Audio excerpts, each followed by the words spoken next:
talk about women's leadership in Georgia, past, present, and future. We've got Dawn Randolph, Jane Kane, and Wendy Davis, all of which bring a lot of good experience and things we can learn from. And this is being videotaped so we can put it on YouTube and have other people learn stuff, because it's important. Because we also need to learn about that and expanding women's leadership too, and with our newly appointed exec, having Jane Bradshaw as our president. EVP, it's important that we as women start stepping up to the plate and trying to attain that leadership, the next level, and that will also help turn Georgia blue, right? Like we all want to do. So all that said, I want to introduce Ava Fredericks, the new vice chair of Women's Caucus. She's going to moderate the panel for us. Why don't you come sit with us? And all of you would actually have questions pre-written. That way I can actually, yeah.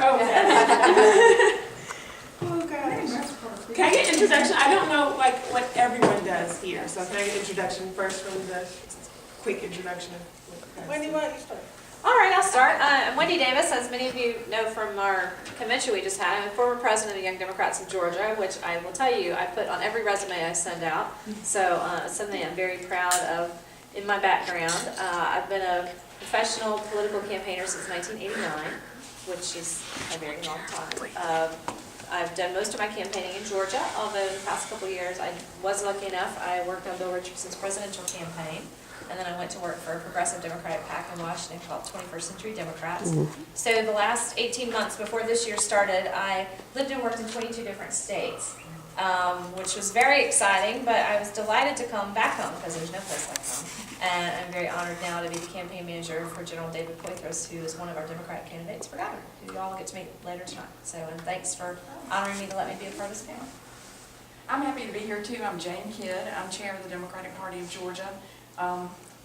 I ran for a city council seat in a little town called Livonia when I was 27 years old, and I've kind of been going ever since. I did have kind of a public relations background with colleges and universities, and did some consulting, worked with two prominent southern universities. And then I ended up in Athens, Georgia, and got involved in the Democrats there and ran for a House seat and won and served for 2 years in the state House, and then decided to run for state Senate when there was an open seat. And after I announced the Republican-dominated House and Senate redrew the district and decided that they would cut Athens in half and make it a very difficult seat to win. And I decided instead of dropping out to protest and run anyway, and I did, and we worked really, really hard and ran a great race and still lost. That was right before there was a vacancy as a chair, for the chair position at the Democratic Party, and I ran for that. We had 5 people running, 4 ballots, and I finally prevailed and have been doing that for 2.5 years. So we've been really busy for 2.5 years trying to get Georgia ready to turn blue again. And I do believe that we're on the road to doing that, and 2010 is going to be a huge year. So I'm glad to be here.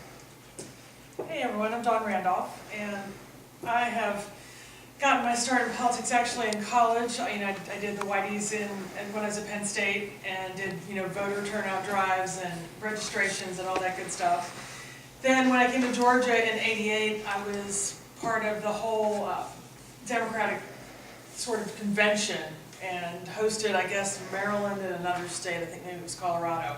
So I was sort of the key person and intern for the Democratic Party that whole summer.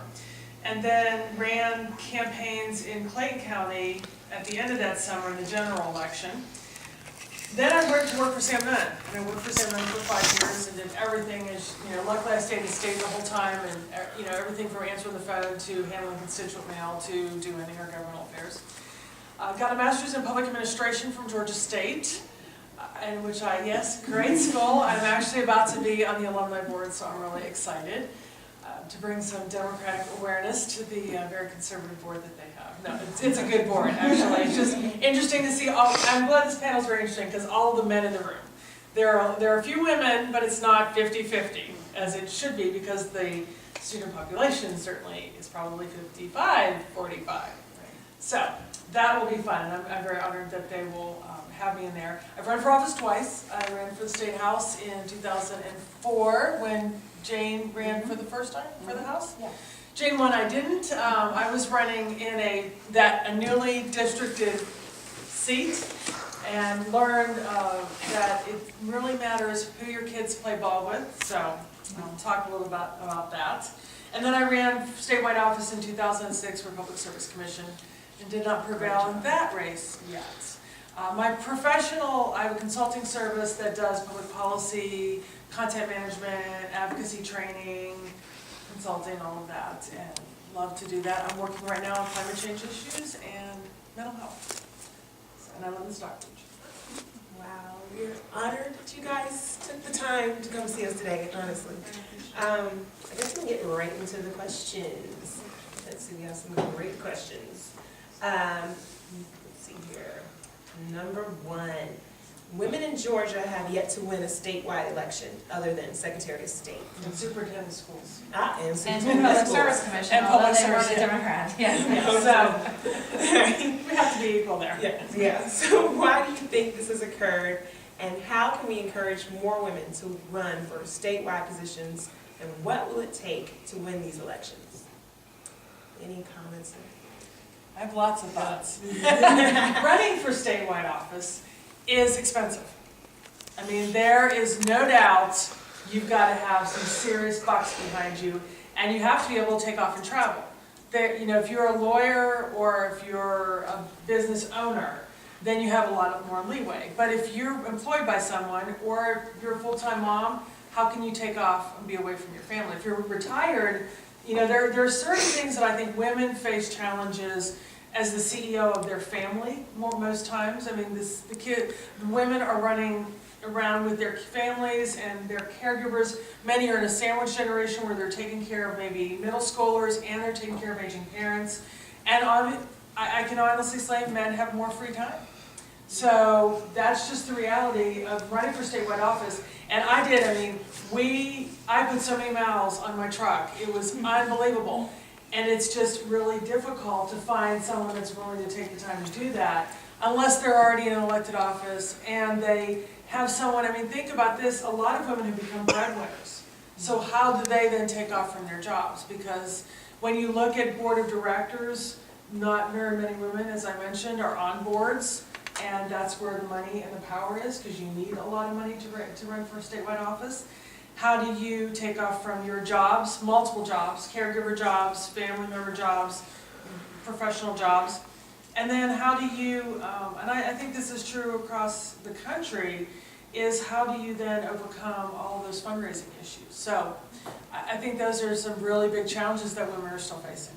Well, the point I wanted to make is we're starting off this conversation talking about statewide office. And to me, one of the most important things we need to do is fill our bench, Yeah. to use a baseball analogy.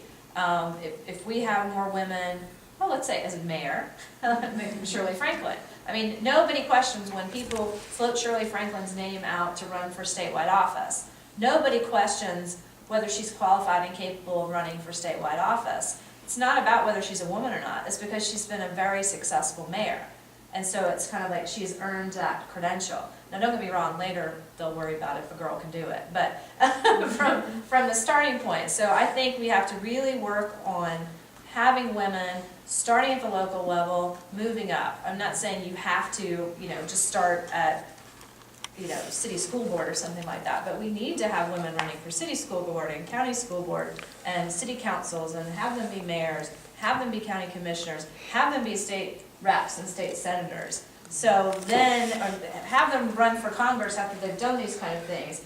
That way, we're gonna have people who aren't gonna go, well, where'd she come from? Just like right now, this random like Ray McBury on the Republican side.